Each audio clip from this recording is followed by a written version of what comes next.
Today I'm taking on a hardcore Nuzlocke of Pokémon Ruby using only fire types. In the entirety of the Hoenn region, I can only get 5 out of the 6 available fire-type Pokémon, and one of them isn't really a fire type. This is of course a hardcore Nuzlocke because one does not learn from happiness. Suffering is the only route to success. In short, fainting equals death, only in the first fire type encountered in each area can be caught, no items in battle, and no overleveling. Well, that's all for now because we are starting it off with a bang. On this attempt, I ended up landing a shiny Torchic, which is a bit sad. This is because most Torchics don't even make it past the first gem. In Ruby, Roxanne thankfully only has 2 Pokemon, but they're 2 rock types both knowing Rock Tomb and Rock Throw. If they didn't know Rock Throw, it would be slightly easier because when you're slower, they're less likely to click a speed lowering move. You only have a Torchic, and if you look at its moveset, it is horrible. My shiny new friend has a naive nature and some good attack, special attack, and speed. So from now until the early game is over, I have to train hard, preying on one Pokemon and one Pokemon only. No, not the shiny Wurmple, I did catch it, but Ralts. Ralts is one out of the 2 Pokemon in Hoenn's early game that can supply special attack EVs when defeated. The other is Abra, but what I'm paying attention to is EV per experience. Ralts will always appear as a level 4 Pokemon, while Abra on the other hand is 3 levels higher. This means that I would earn less EVs from grinding to level 15 if I kill Abras as opposed to just taking out Ralts over and over. Not only that, Ralts can run away. While it is a 4% encounter, that's just a price I'm willing to pay. I need as many points going into my special attack as possible because Torchic's best move is Stab Ember. So after accounting for the experience gained from the Magma Grunt, I had reached my limit. Roxanne is the first test, the biggest hurdle. The rock to my Sisyphus. There is no strategy here, only prayers. Prayers that are drowned out by the sad symphony of Torchics whose dreams were long shattered by this terrifying trainer. To get through this battle, one must be lucky. Through swift movements, dodging rocks and casting strong billowing flames that scorch even the most hardened earth. In finally finding souls among the battlefield, one can truly achieve focus. And through this victory, we are rewarded with the powers that be raising us to new heights. We can now press forward to Dewford. Brawly is but a mere pebble compared to the pillar that is Roxanne. By harnessing our focus once more, he is no match to our avian assault. But alas, the gym leaders are not the only challenge we must face. Many other foes await, and one we know oh so dear. Brendan with 3 Pokemon Suture to my faults is a reoccurring thorn in my side. By tightening our focus once more, even body-numbing paralysis cannot stop us. We meet another, the boy with potential burdened by his family's worry. While he may be weak now, the fire burning in his heart can rival even my own. And lastly, our story's hero must face one final hurdle. This is the last battle in which we'll be alone, and eagerly waiting what's to come, Watson is but a stepping stone in our wake. Okay, now that the early game is done with, I can finally talk like a normal person. Hello, I am completely sane, but enough of that. We have some Pokemon to catch. In the upcoming rounds, there are 3 available Fire-type Pokemon, but only 2 will be able to join the squad because that's just how Nuzlocks work. Route 112 is thankfully a guaranteed Numel. Numel's decent. Its evolution camera has some nice offensive stats, but some really bad speed. Couple that with a crippling weakness to water, the most common type in the game, and you've got yourself the fully evolved Pokemon that you are still babysitting. Numel still removes an encounter, ensuring that there are only 2 Pokemon as a possible member in Fiery Path. I'm not picking favorites or anything, but among these 2, there is clearly a better option. Thankfully, we're lucky snagging a Torkoal for our troubles. Torkoal is really good. It's no Gen 7 Turret with Drought, but it's by far the tankiest Pokemon available to me. With the addition of moves like Curse, Amnesia, and Iron Defense, it can be really hard for the AI to stop my Torkoal once it gets the ball rolling. Now I know this game is weird, but what was that? With 3 Pokemon, our starter can breathe easy knowing Numel and Torkoal are here to help, so we can head on and challenge Flannery. With the move Smokescreen, I can lower Slugma's accuracy and boost my stats with Curse. And as the story goes, slow and steady wins the race. It's finally time for a battle with Dad, and I'm not gonna lie here, I had no idea what I was doing. To start it off, not only am I leading Combuskin, I let it take a facade which would kill me if it crit. Thankfully enough, we live and can bulk up while Psyking takes a turn to, I don't know, count its toes or something. With that, Psyking can be KO'd with Double Kick in the next turn. Vigoroth goes down and the final Slacker is let out. Anticipating another facade, I swap to Torkoal. But what's Slacking doing over there? Is that a focus punch? Oh, it wasn't that bad. Torkoal was the mon I should have led with from the start, so using Protect and Curse we can KO Slacking after significantly juicing our stats. With that we can then get Surf and head on to Route 118. We get access to citrus berries, but it seems Fortree City is blocked due to Team Magma taking over the Weather Institute. We deal with the idiots and we get another team member, Castform. Yes, Castform. New to Castform's unique forecast ability, there are 3 forms Castform can transform to when there's an active weather effect. The one we care about is obviously Sunny Form. For this reason, I can only allow myself to use Castform once I can put it into that lovable ball of sunshine.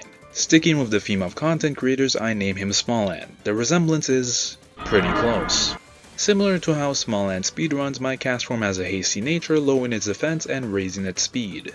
Initially I was happy until I took a look at its IVs and my goodness, this thing is slow. But I can't cry over spilled stats. I have a rival to beat.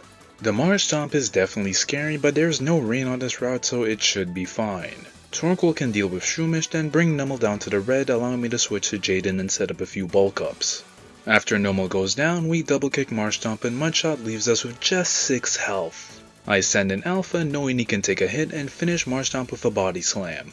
Again, I've gotta say this was probably the messiest part of my run.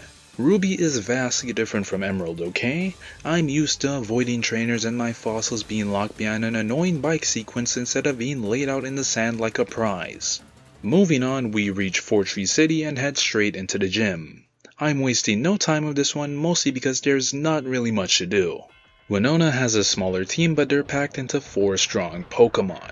Altaria being the main threat because she managed to cheat an early Earthquake TM, and I have to deal with that alongside the chance of Dragon Dancing.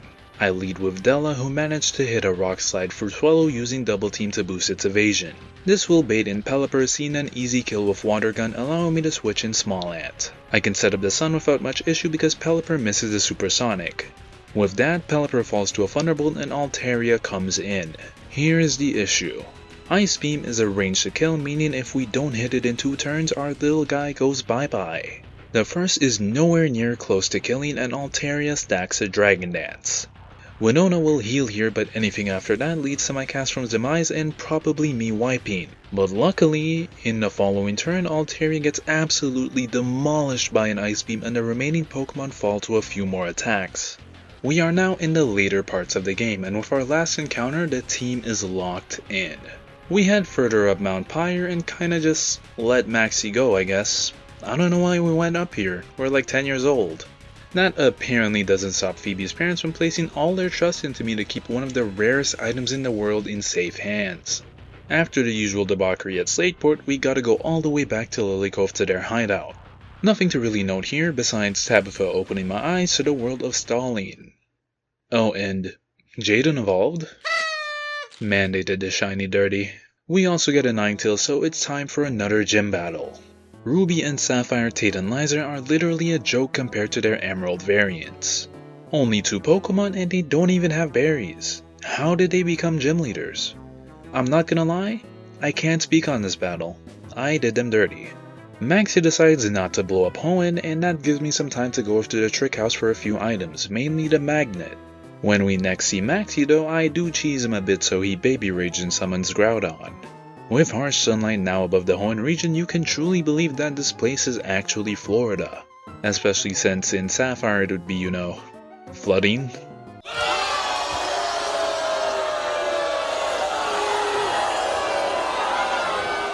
This did not go well, and of course they want me to fix it. I'm sent down through the pitch black walls of the Cave of Origin and I face Groudon head on.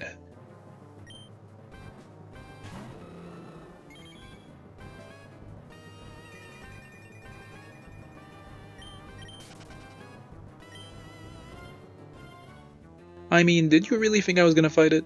I am not fighting that thing, dog. Surprisingly, me flaking works and the world is saved, no thanks to anyone else. And that leads me with the final gym which I have been dreading. I mean, just look at this team. I think what you're supposed to do here is to use Solar Beam on Castform because it's like the only one who can learn it, but I'm stubborn. Why do things the boring way when I have this cracked Blaziken? It turns out my chicken has hidden power grass. It's not enough to kill every single mod, but it's still useful. With Love Disc as the first mon, I dodge a Sweet Kiss and take 2 Water Pulses all to set up 3 bulk ups. From there, Hidden Power Grass destroys Love Disc and Wish Cash, with Brick Break taking care of Celio, Seeking, and Melodic for the sweep. With a mildly ruffled chicken, we somehow made it through that unscathed. We are once again acquainted with Wally. Mr. Boy Wonder made it all the way here, and you'd think he'd be trying to become the champion, but no. He loses and he decides I'm going to sit in the spot for the rest of eternity waiting for a rematch. I don't know if it's lunacy or just sheer determination, but at least I know someone is committed. Talking about you, Brendan. Me and the squad pulled up to the league with one goal, winning. So after briefly stocking up on heals, I entered the doors to fight my first opponent, Sydney. Today is a bad day for Sydney, because I'm going to make him a victim. I won't even waste a turn balancing my attack after Intimidate. I'm just gonna let the flamethrowers go wild. Next in line is Phoebe. Her first Dusclops is an easy kill, but it does use Curse on Ninetales, which limits how long I can keep her on the field. However, this doesn't matter because after a Will-O-Wisp, she's done her job and I can send in Torkoal. With Dusclops burned, I boost my defense and special defense as high as I can and take it out with Flamethrower. From here, Phoebe can't remove my Torkoal and we burn her 3 remaining Pokemon to a crisp. Glacia. And finally Lance, I mean Drake, because at least someone understands he has to stick to his typing. Okay, I'll admit this one's actually very complicated. You see... Oh, never mind. Ding ding ding, the fight's won, thank you for missing, but you won't be missed. With this Deathless E4, I have all 5 of my Pokemon strong and ready for Champion Steven. Blaziken gets White Herb Overheat and Castform finally gets Solar Beam. Skarmory leads with Spikes, but out of sight, out of mind. I use that turn to set up a sunny day and Smolland obliterates Skarmory in the next turn. Steven, realizing he needs to slow down the top speed runner, sends out his ace Metagross, seeing a kill with Earthquake. So obviously, bye bye Metagross. Claydol comes in next and I figured Smolland had a good run. The Conqueror of Skies, the Slayer of Dragons, and now he could rest easy giving us room to reset tempo. I click Solar Beam once, stealing a good chunk to Claydol, fully expecting Earthquake to be the end. But to him, the run isn't over. And with the sunlight still strong, another Solar Beam easily takes out Claydol. Aggron comes in and obviously now I should let him go down, right? It would be optimal to, get Blaziken in unscathed. But then I look at the calcs and I do something dumb but funny. Jaden can survive 1 Earthquake, so me being myself, I just had to risk it, okay? It would be funny. Jaden comes in, but I forgot about Spikes. Earthquake hits and Jaden holds on with just 14 health, clapping back with a critical hit Brick Break. Now Armaldo comes in. Great, we just overheated, right? Blaze boosted overheat just nukes it and whatever comes out and we win. Drake? What? Where's Overheat? In my confusion, I swap in Ninetales and Armaldo goes for Water Pulse. She gets off a final sunny day and with that, she falls. At least she went out doing what she loved. I send in Alpha and do the absolute cheesiest thing, stalling out Armaldo for Toxic to kill. Cradilly comes in and it surprisingly doesn't go for Ancient Power and we live the Giga Drain landing a Toxic. I bring in Della and after hitting ourselves once, we land an Earthquake doing just enough for Toxic to finish the job. Ruby Mono Fire, baby, that was something. Finishing statement, I scuffed this run so bad. If you did enjoy, leaving a like or commenting your suggestions for future challenges would be great. I appreciate your suggestions and until next time, goodbye.